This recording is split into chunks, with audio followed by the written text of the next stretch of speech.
Over the years, there's been so many speculations about what happened to John Benet Ramsey. So many news reports, so many documentaries. It's sad to say this, but I think some people are really tired of hearing it.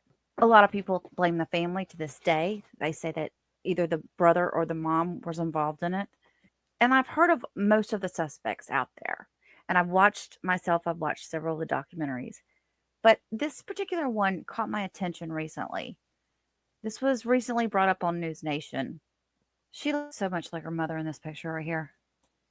The article says that the name of a one time suspect in the 1996 murder of John Benet Ramsey is resurfacing as his former girlfriend urges Boulder, Colorado police to take another look. Jacqueline Dilson, also known as Jackie, told the Daily Mail that circumstantial and physical evidence point to her ex, Chris Wolf, as the person who unalived the 6-year-old nearly 3 decades ago. Wolf is calling the claims absurd. John Benet's father, John Ramsey, said that he spoke with Dilson previously and he found her information pretty compelling and worthy of police attention. The problem was they decided on day one that it was the parents. This is what John Ramsey is saying. The so called detectives that was there that morning said that she knew I was the killer because she saw it in my eyes, which is a remarkable talent. And I got to give it to him. I mean, the police investigation on this was horrible, absolutely ridiculous. To date, no one has been prosecuted in the case, although John Ramsey says local police have told him they're committed to cracking it. He said they're very cautious to disclose what they're doing. I understand why they do that.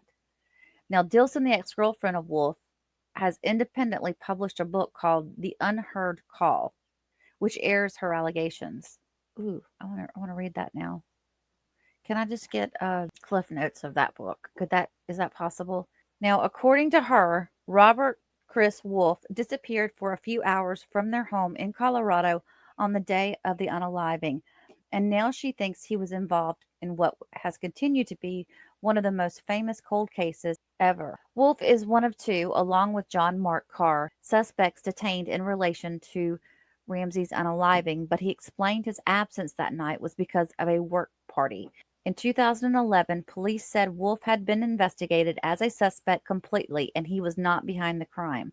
However, Dilson is still not convinced and she wants investigators to check out her ex-boyfriend again. She told the Daily Mail that the day that the crime was supposed to be committed that she saw her ex-boyfriend, Wolf, his clothes were stained with mud and they were on the floor as he showered. She also claimed he became upset when the 6-year-old's death hit the news. And according to police records, Wolf accused the young girl's father, John Ramsey, of SA. At the time, Dilson brought the clothes to police. Oh, she brought his clothes in for DNA testing and even gave them handwriting samples so that they could check it against the ransom note that was left for the little girls. Wolf was interrogated and denied any involvement, but he also refused to provide DNA or a handwriting sample. Dilson has now detailed her relationship with Wolf in a book called The Unheard Call, claiming on December 26th of 1997, the possessed man raged about the MFer on the hill with his computer systems that are unaliving women and children in third world countries.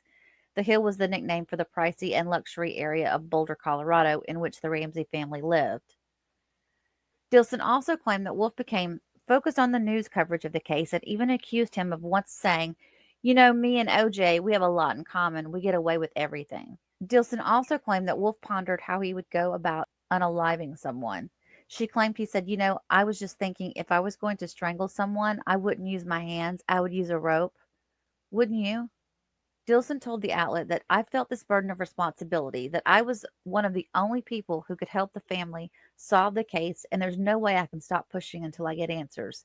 It's like a train inside of me that refuses to quit. However, Wolf calls his ex lover's accusations against him completely absurd.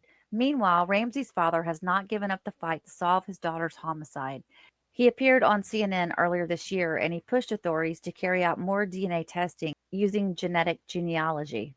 He noted that Boulder cops are continuing to move the investigation forward using all available tools, and certainly DNA is a significant tool.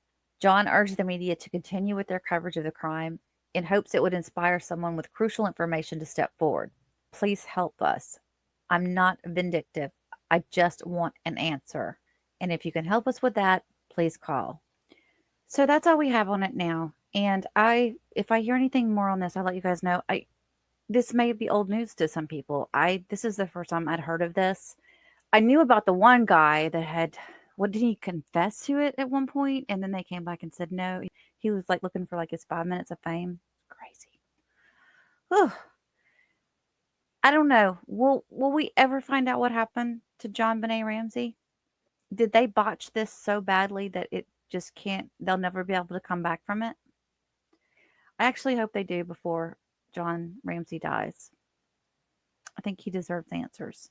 Thanks for watching, everyone. If you enjoyed this video, please do not forget to like and subscribe on your way out, and feel free to leave a comment. Have a blessed day.